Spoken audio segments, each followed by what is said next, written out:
আসসালামু আলাইকুম, সবাই কেমন আছেন? আজকে আমি আম্মুর বিয়ের লাল শাড়ি পরে লাল টুকটুকে বসে সেজেছি।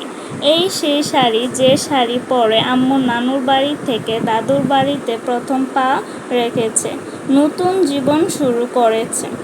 প্রত্যেক মেয়েরই ঠিক এভাবে বিয়ের সূচনা হয়। আজকে আমি আমার আম্মুর লাল শাড়ি পরেছি। যদিও কোনো একদিন আমিও এভাবে লাল শাড়ি পরে নতুন জীবন অধ্যায় করতে হবে।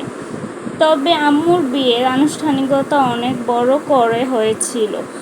শাড়ি পরার সময় আম্মুর বিয়ের অনেক গল্প শুনলাম এবং খুনসুটিও করলাম।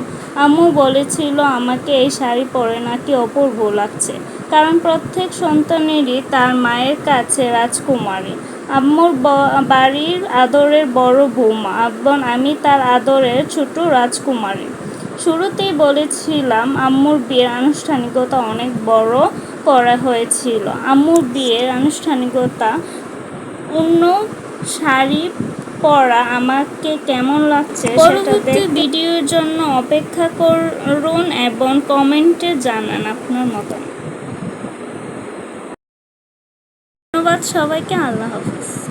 ধন্যবাদ।